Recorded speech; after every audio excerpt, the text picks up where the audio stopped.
नमस्कार, आप देख रहे हैं न्यूज़ वन इंडिया। मैं हूं आपके साथ राजेश कुमार। खबरें देवभूमि की।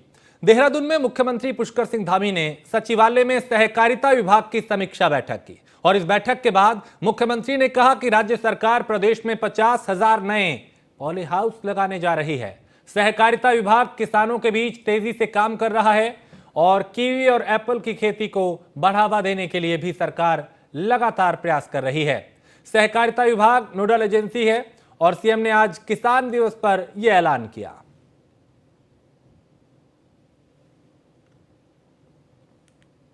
सहकारिता विभाग चूँकि बहुत काफ़ी तेज़ी से किसानों के बीच में, हॉर्टिकल्चर वालों के बीच में एक बहुत अच्छा समन्वय का काम कर रहा है। एप्पल और कीवी मिशन में हम लोग तेज़ी से काम करेंगे। उसमें हमारा कोऑपरेटिव डिपार्टमेंट एक नोडल के रूप में काम करेगा। साथ ही साथ आने वाले समय में 50,000 पॉली हाउस हम बनाएंगे। चूँकि आज किसानों का भी दिवस है, उस दिवस के अवसर पर हम लोगों ने संकल्प लिया है कि राज्य सरकार इसमें काम करे। और सहकारिता मंत्री धन सिंह रावत के सहकारिता विभाग में हुए घोटाले पर मुख्यमंत्री पुष्कर सिंह धामी ने प्रतिक्रिया देते हुए कहा कि राज्य सरकार सभी घोटाले और विवाद के मामलों पर तेजी से कार्रवाई कर रही है और इस विभाग में जो पूर्व में गड़बड़ियां हुई उस पर भी कार्रवाई होगी। मुख्यमंत्री ने साफ कहा कि कोई भी दागी और दोषी बचेगा नहीं। यह राज्य सरकार का संकल्प है। घोटाले कहीं पर भी हों, हमारी सरकार पूरी तरह से, हमारा संकल्प है कि उस पर जो है ठीक प्रकार से जो भी विधि सम्मत कार्रवाई होगी। और कहीं पर भी जो है शिकायत आती है तो उसका हम लोग स्वतः ही संज्ञान लेते हैं और संज्ञान लेने के बाद सरकार उसको आगे। मुख्यमंत्री पुष्कर सिंह धामी ने प्रदेश के 664 युवाओं को नियुक्ति पत्र वितरित किए। शुक्रवार को मुख्यमंत्री आवास में आयोजित स्वास्थ्य रोजगार सृजन कार्यक्रम के अंतर्गत मुख्यमंत्री ने कम्युनिटी हेल्थ ऑफिसर के पद पे चयनित 664 युवाओं को नियुक्ति पत्र वितरित किए। कार्यक्रम में प्रदेश के स्वास्थ्य मंत्री धन सिंह रावत भी मौजूद रहे और मुख्यमंत्री ने कहा कि कम्युनिटी हेल्थ ऑफिसर के तौर पे ये सभी युवा प्रदेश के अलग अलग क्षेत्रों में लोगों के स्वास्थ्य को बेहतर करने और स्वास्थ्य सुविधाओं को बढ़ाने की तरफ काम करेंगे। एक वर्ष के अंदर 10 लाख नौजवानों को रोजगार से जोड़ना है, उनको रोजगार देना है। उसी क्रम में हम लोगों ने उत्तराखंड के अंदर भी इस अभियान को प्रारंभ किया है और आज हेल्थ डिपार्टमेंट में CHO 604 के आज जो प्रमाण पत्र हैं, नियुक्ति पत्र हैं, उनको प्रदान किए गए हैं और निकट भविष्य में ये क्रम हमारा लगातार चलता रहेगा। उत्तराखंड के अंदर जितनी भी हमारी ये रिक्तियां हैं, जितनी भी नियुक्तियां होनी है, उन सभी पर हम नियुक्तियों की प्रक्रिया को प्रारंभ कर रहे हैं। लोक सेवा आयोग में भी अभी 7,000 पदों पर भर्ती की प्रक्रिया प्रारंभ चल रही है और जो 20,000 के लगभग पद हमारे खाली हैं, उन सभी को भी जल्दी ही उनके अध्याचन निकाले जाएंगे। और चीन में बढ़ते कोविड के मामलों पर भारत सरकार ने भी राज्यों को एडवाइजरी जारी करते हुए सतर्कता व जागरूकता को बढ़ाने के निर्देश दिए हैं। उत्तराखंड में नए साल के आयोजन से पूर्व बड़ी संख्या में सैलानियों का आना जाना रहता है। ऐसे में मुख्यमंत्री का कहना है कि भारत सरकार की गाइडलाइन का पालन किया जाएगा और वैक्सीनेशन को और बढ़ाने पर जोर दिया जा रहा है। राज्य पर्यटन प्रदेश है, लिहाजा पर्यटकों की सुविधा का भी ख्याल रखा जाएगा ताकि किसी तरह की दिक्कत उत्पन्न ना हो। जो भी गाइडलाइन आएगी भारत सरकार की, उसके अनुसार काम करेंगे और हमारी कोशिश होगी कि सभी लोग सुरक्षित रहें। जो जरूरी कदम है, सभी को सुरक्षा और सतर्कता दोनों अपनाने के लिए कहा है। राज्य सरकार ने सभी प्रकार की जो व्यवस्थाएं हैं, सभी प्रकार की तैयारियां हैं, वो करी हुई है और हम एक तो वैक्सीनेशन पर जोर दे रहे हैं। वैक्सीनेशन हमारा पहले भी 100% हुआ है, जो रह गया है उसको पूरा कर रहे हैं और बूस्टर डोज लगाने की प्रक्रिया। और मुख्यमंत्री पुष्कर सिंह धामी ने शुक्रवार को सचिवालय में कोविड के बूस्टर डोज के लिए लगाए गए कैंप का निरीक्षण किया और मुख्यमंत्री ने प्रदेशवासियों से अपील की है कि जिन लोगों ने अभी तक बूस्टर डोज नहीं ली वो जरूर बूस्टर डोज लें। इसके लिए नियमित कैंप लगाए जाएंगे, लोगों को जागरूक किया जाए, यह भी उन्होंने कहा। और कोरोना के संकट को देखते हुए सरकार पूरी तरह से अलर्ट है।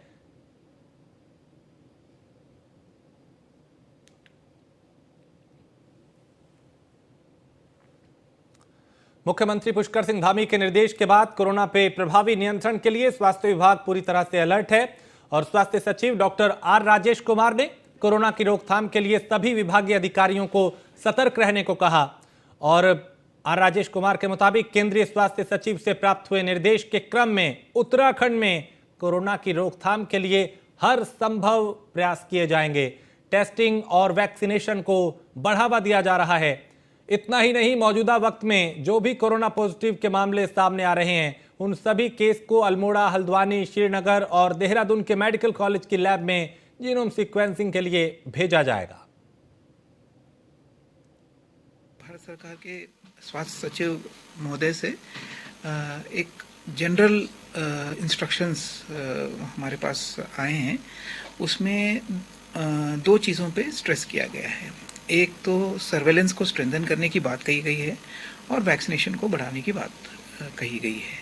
तो अभी फ़िलहाल सर्वेलेंस को स्ट्रेंथन करने के लिए जितने भी जो कोविड पॉजिटिव जो सैंपल्स आ रहे हैं उन सब को हम जीनोम सीक्वेंसिंग के लिए हमारे जो अभी 4 हमारे लैब्स हैं 4 मेडिकल कॉलेजेस में अल्मोड़ा, श्रीनगर, हल्द्वानी और दून मेडिकल कॉलेज, वहाँ पे हम लोग अपने सैंपल्स भेजेंगे। और राज्य के बहुप्रतीक्षित उत्तराखंड धर्म स्वतंत्रता संशोधन अधिनियम 2022 को राज्यपाल की स्वीकृति मिल गई है, जिसके बाद अब अधिनियम राज्य में प्रभावी हो गया है।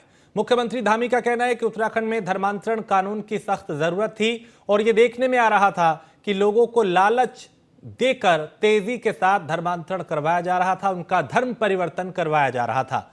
अब सख्त कानून राज्यपाल के अनुमोदन के बाद लागू हो गया है, लिहाजा इस तरह के मामलों पर रोक लगने की पूरी उम्मीद की जा रही है। लोगों को मालूम ही नहीं चल रहा है, उनको बहलाकर, फुसलाकर, प्रलोभन देकर, डराकर, धमकाकर, तमाम प्रकार से मनगढ़ंत बातों से लगातार धर्मांतरण का काम किया जा रहा था और ये बदस्तूर जारी था। उसको रोकने के लिए यहाँ पर एक कड़ा कानून जरूरी था, जिसको हमारी सरकार ने हमने तय किया कि उत्तराखंड के अंदर जो भी अब धर्मांतरण के मामले में कहीं भी पाया जाएगा, जो भी इस प्रकार के गलत काम करते हुए पाया जाएगा, उसके खिलाफ कड़ी कार्रवाई होगी। मुख्यमंत्री पुष्कर सिंह धामी राज्य में मदरसों के विशेष सर्वेक्षण को बढ़ावा देने की आवश्यकता, उन्होंने कहा कि इसकी आवश्यकता है और सीएम ने कहा कि हमें यह सुनिश्चित करना होगा कि अवांछित तत्व राज्य में प्रवेश ना करें। सीएम धामी ने कहा कि देवभूमि सुरक्षित बनी रहे, यह सुनिश्चित करना पुलिस विभाग की जिम्मेदारी है। जो वहाँ पर स्कूली शिक्षा की जगह कई अन्य चीजें भी जो होती हैं, उसके लिए हमने कहा था कि हम उसका सर्वे करेंगे, पुलिस विभाग उसको आगे बढ़ाएगा। वह भी कहीं थोड़ा और तेजी से चलाने की जरूरत है। और जो तमाम प्रकार की ऐसी पॉपुलेशन है जो हमारे बहुत सारे क्षेत्रों में आकर फंस जा रही है, वो हमारे लिए बहुत चिंता का विषय है कि कैसे हम उस पर रोक लगाएं, कैसे उस पर सख्ती करें कि कोई भी अनवांटेड जो अवांछित तत्व हैं वो उत्तराखंड के अंदर ना आ पाए। जो भूमि का जो स्वरूप है वो स्वरूप बना रहे, उसकी जिम्मेदारी, सबसे बड़ी जिम्मेदारी अगर किसी विभाग की है तो पुलिस विभाग की है। और उत्तराखंड कांग्रेस प्रदेश अध्यक्ष करण महरा ने न्यूज़ वन इंडिया से खास बात की। उन्होंने क्या कुछ कहा, उन्हें सुनते हैं। हमारे साथ बातचीत करने के लिए उत्तराखंड कांग्रेस के प्रदेश अध्यक्ष करण महरा जी हैं। सर, अगर हम बात करें तो आज एक बैठक होने वाली है, चूंकि भारत जोड़ो यात्रा भी चल रही है, किन विषयों को लेकर चर्चा होगी कांग्रेस पार्टी मुख्यालय में? भारत जोड़ो यात्रा के विषय में भी इसमें चर्चा होनी है और 1-2 महीने का एक और कार्यक्रम दिया गया है जिसमें भारत जोड़ो हाथ जोड़ो यात्रा है, जिसमें अभी तक जो हम यात्राएं अन्य राज्यों में कर रहे थे जहां भारत जोड़ो यात्रा नहीं जा रही, वहां हमने अभी जिला स्तर पर यात्राएं की हैं। आप लोग कह रहे हैं कि भारतीय जनता पार्टी कांग्रेस से डर गई, कोरोना से डरना चाहिए था, और भारतीय कांग्रेस के बीजेपी कह रही है कि कांग्रेस पार्टी कोरोना गाइडलाइंस को फॉलो करें, अगर ऐसा नहीं है तो उस भारत जोड़ो यात्रा को रोक देना चाहिए। 2-3 डाउट्स हैं हमको कांग्रेस को, और ये कहने का जो बातें कांग्रेस कह रही है उसके पीछे कारण भी हैं। पिछले बार का अगर हम सबक लें, पिछले बार की कोरोना यात्रा में, तो आपको याद होगा कि सबसे ज़्यादा संक्रमण जो है वो टूरिस्ट से हुआ था, और जब तक एयर सर्विसेज बंद नहीं गई तब तक वो यात्रा, वो मतलब जो दिक्कतें थी वो बढ़ते गई। अगर इनको लगता है कि चाइना की वजह से दिक्कत है, तो क्या चाइना से आवागमन बंद करा दिया गया? गाइडलाइन जारी करना राहुल गांधी जी को यात्रा रोकने के लिए कहने से अच्छा होता कि ये एयरपोर्ट्स को बंद करते। मुख्यमंत्री ने मदरसों को भी चर्चा में ला दिया। उन्होंने कहा है कि मदरसों में पढ़ाई के साथ साथ अन्य गतिविधियों की भी जांच करनी चाहिए। मदरसों पे ध्यान देने से अच्छा होगा उनको संपूर्ण कानून व्यवस्था पे ध्यान देने की आवश्यकता है।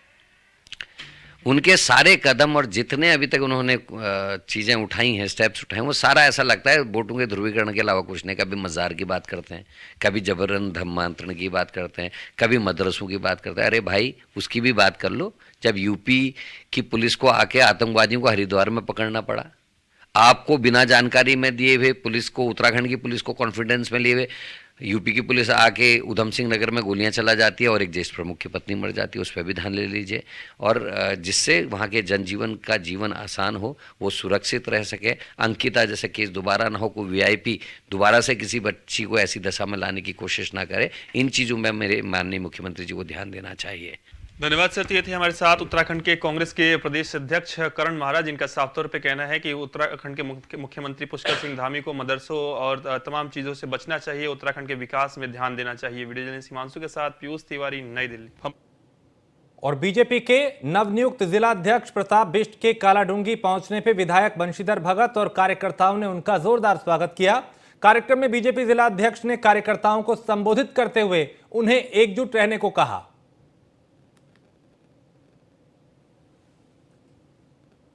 विश्व की सबसे बड़ी पार्टी भारतीय जनता पार्टी ने मुझे इस जिले में अवसर दिया, दायित्व, जिले में जिलाध्यक्ष का दायित्व दिया।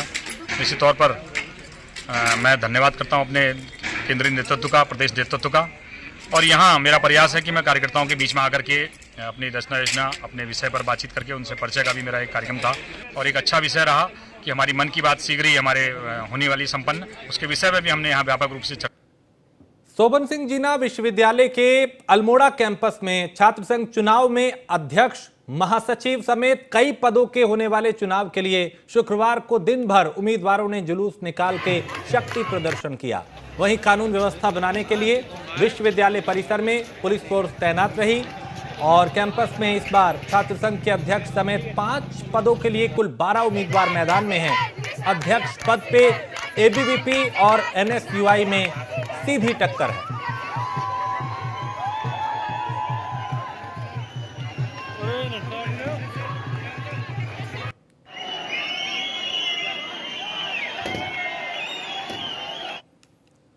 और लक्सर के हर्ष डिग्री कॉलेज में शुक्रवार से 2 दिवसीय सेमिनार का आगाज हो गया है। इस सेमिनार में देश के विभाजन के दौरान भारतीय स्वतंत्रता संग्राम से जुड़े साहित्यकारों की भूमिका पर चर्चा होगी। यूपी, उत्तराखंड समेत कई प्रदेशों के साहित्यकार इस कार्यक्रम में शिरकत कर रहे हैं।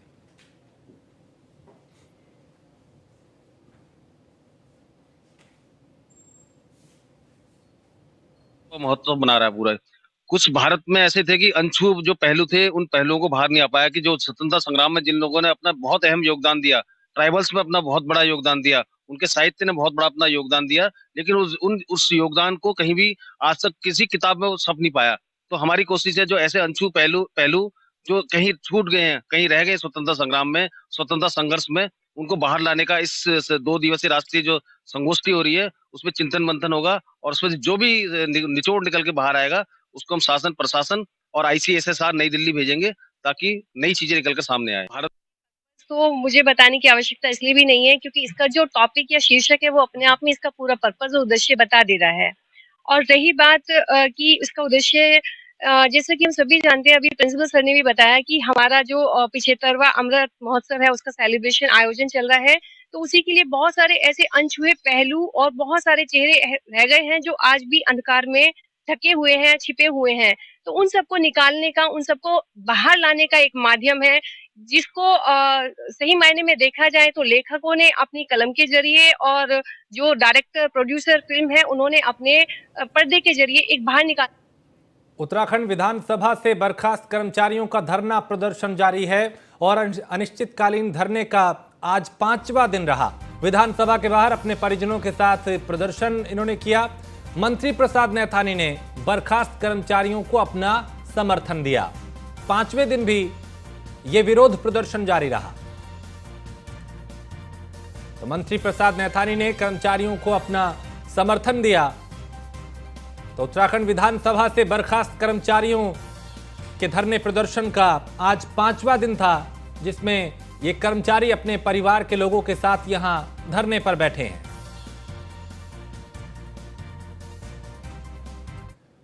और हरिद्वार के सांसद रमेश पोखरियाल निशंक लक्सर के जनप्रतिनिधियों के साथ रेल मंत्री अश्विनी वैष्णव से मिले और जनप्रतिनिधियों ने लक्सर प्लेटफॉर्म पे कई ट्रेनों के स्टॉपेज करने की मांग की है। रेल मंत्री ने सांसद निशंक के साथ गए प्रतिनिधिमंडल को उनकी मांगे पूरी करने का आश्वासन दिया है।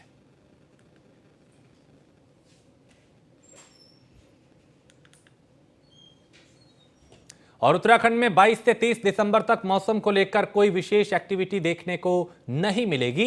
मौसम विज्ञान केंद्र देहरादून के निदेशक विक्रम सिंह ने बताया कि नवंबर और दिसंबर में कम बारिश और बर्फबारी बागवानी के लिए अच्छा संकेत नहीं है। 25, 26 और 27 दिसंबर को मौसम में थोड़ा बदलाव देखने को मिलेगा। इसके साथ ही उत्तरकाशी, चमोली और पिथौरागढ़ जिलों के ऊंचाई वाले इलाकों में हल्की बारिश और बर्फबारी की संभावना है।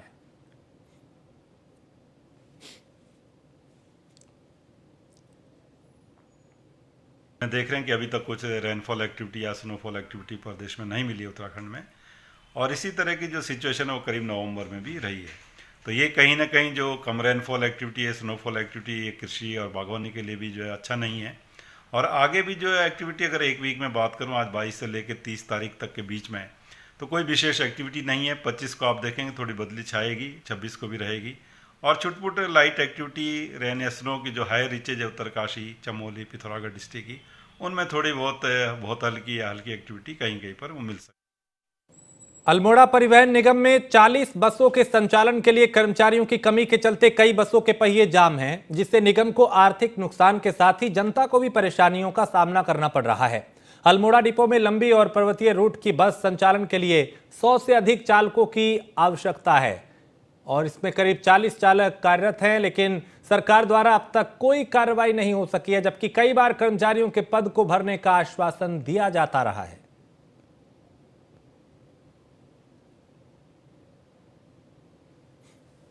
और जो हमारे पहाड़ी मार्गों को पूरी तरह से संचालित नहीं हो पा रही हैं और स्टाफ की भी भारी कमी है।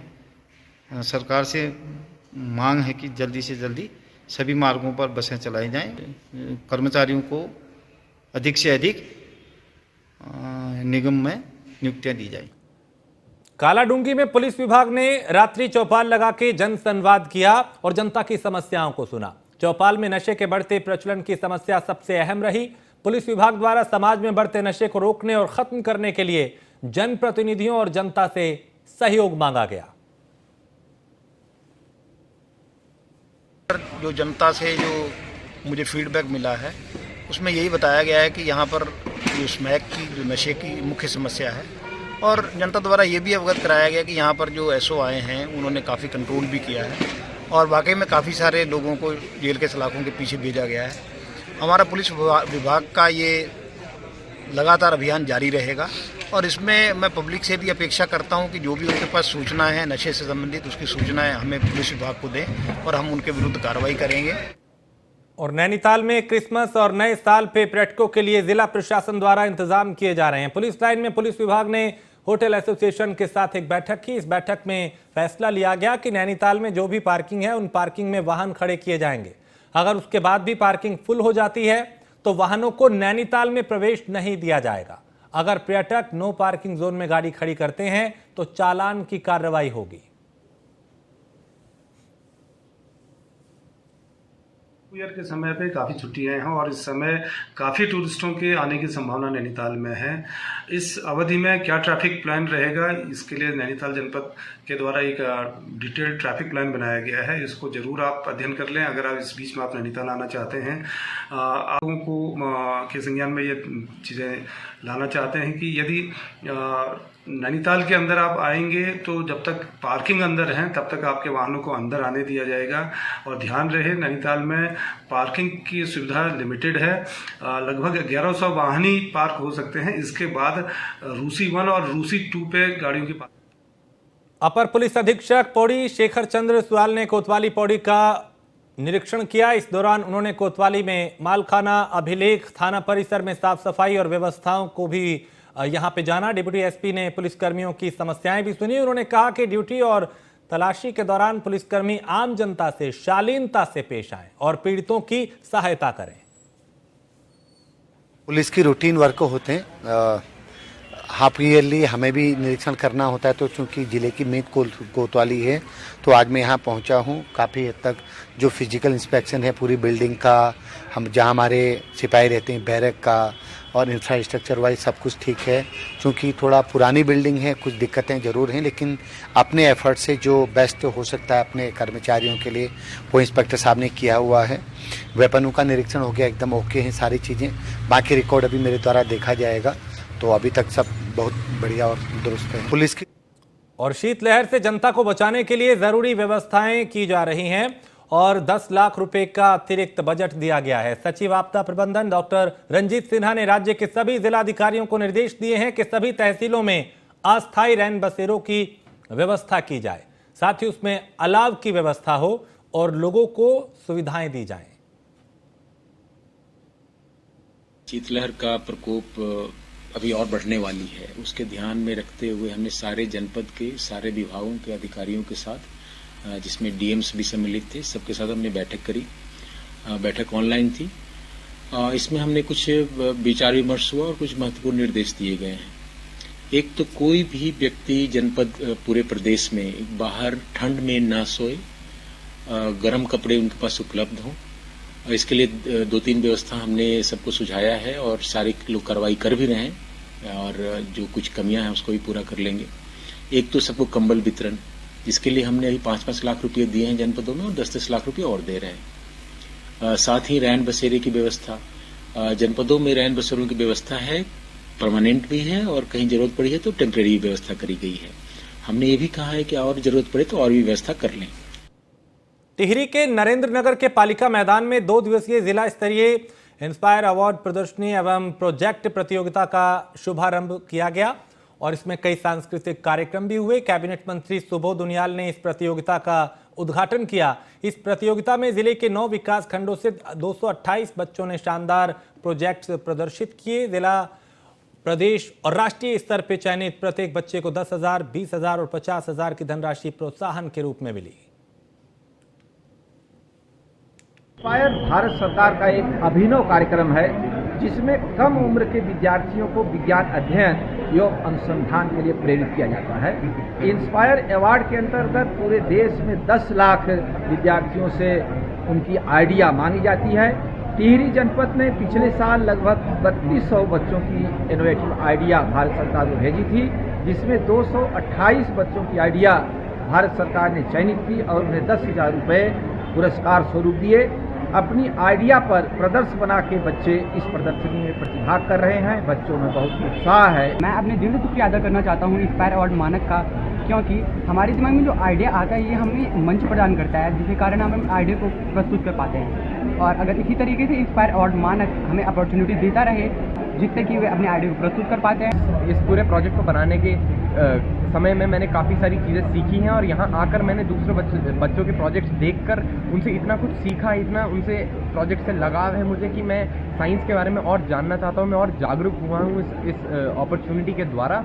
और अगर ऐसे ही प्रोग्राम, ऐसे ही कॉम्पिटिशन बार बार होते रहे तो मुझे आई एम श्योर कि हमारा जो देश है वो आगे बढ़ता रहेगा। बच्चों को यही शुभकामनाएं देना चाहूँगा कि वे अपने कड़ी मेहनत, लगन और लगातार अपनी सोच को डेवलप करते हुए जो उनके आइडियाज़ हैं उन्हें लगातार विकसित करते रहें। और इसी के साथ इस बुलेटिन में फिलहाल इतना ही। आप बने रहिए न्यूज़ 1 इंडिया के साथ।